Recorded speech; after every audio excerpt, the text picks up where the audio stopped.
Merci de me recevoir chez vous. Je vous assure que vous faites très, très bien. Bienvenue dans votre émission Power of God.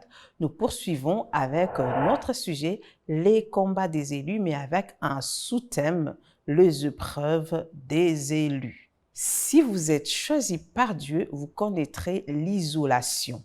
L'isolation, c'est le moment de préparation. Vous pouvez être oint, mais pas encore envoyé, comme David qui a été oint à l'âge de 15 ans et à 30 ans, il deviendra roi parce que Dieu le préparait. Le moment de l'isolation, c'est le moment de la préparation où votre Créateur, celui qui vous a choisi, vous met sur ce trace pour le représenter devant les hommes. Vous devez savoir que ceux qui sont choisis seront parfois autour de personnes qui vont le rejeter, le rabaisser, ils connaîtront le sabotage, mais ces moments est pour vous le moment de vous former, les moments de vous enfermer, les moments de faire des rencontres personnelles avec votre Père qui est dans les cieux, afin de découvrir votre mission et votre vraie mission sur la terre. Si vous êtes choisi par Dieu, Dieu ne vous cachera rien.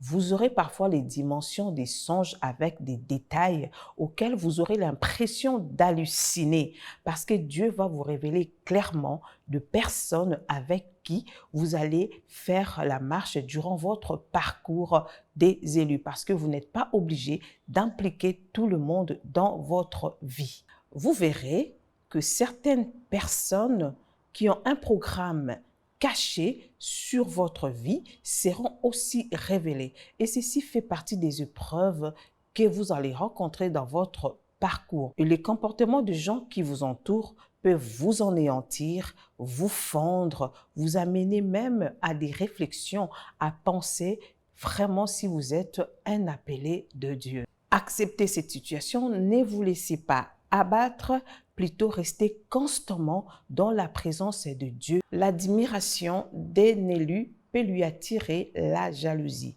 Et cette jalousie peut se différencier de plusieurs manières, allant de la méfiance silencieuse aux conflits ouverts. Les élus ne se retrouvent pas seulement face aux conflits spirituels, mais aussi aux conflits profondément humains qui touchent directement leur personnalité. Et ces effets sont les signes de leur impact dans le monde aussi qui leur différencie des autres personnes. Les élus de Dieu vivent beaucoup d'épreuves parce qu'ils sont des colonnes dans leur entourage, car ils sont appelés à réaliser de grandes choses dans le monde.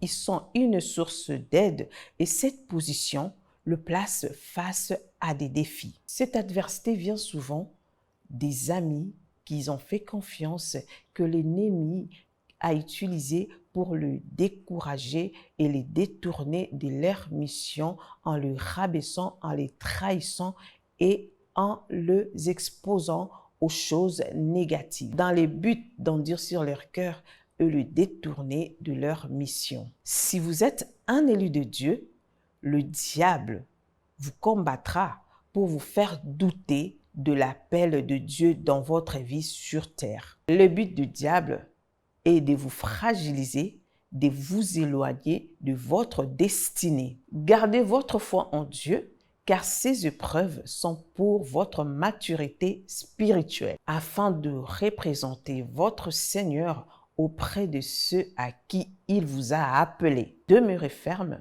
afin que vous puissiez accomplir votre mission sur terre. Que les épreuves n'endurcissent pas votre cœur. Lorsqu'un élu triomphe, c'est toute une communauté qui récolte le fruit.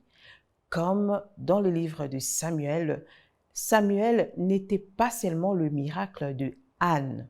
Lisons dans 1 Samuel 1, 11, puis dans 1 Samuel 26 à 27. Seigneur de l'univers, je t'en prie, vois mon malheur, souviens-toi de moi, ne m'oublie pas. Donne-moi un garçon.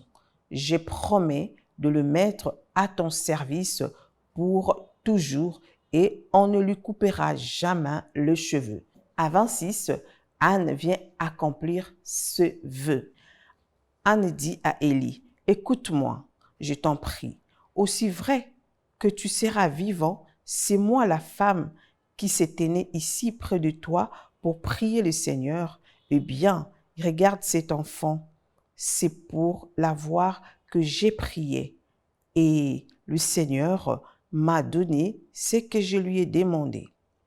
Et Anne est venue respecter son vœu et Samuel était au profit de tout un peuple. Ne vous laissez pas abattre, restez constamment dans la présence de Dieu pour vaincre. Si vous cédez à la colère ou aux soucis, vous risquerez de passer à côté de l'essentiel parce que la vie des élus est faite de combats. La stratégie de Dieu est de vous laisser dans l'isolement pour vous équiper avec des objectifs bien précis. Mais cela n'empêche pas la tempête d'agiter votre barque. Les élus de Dieu vivent beaucoup de preuves parce qu'ils sont dotés de plusieurs dons d'une grande sensibilité spirituelle.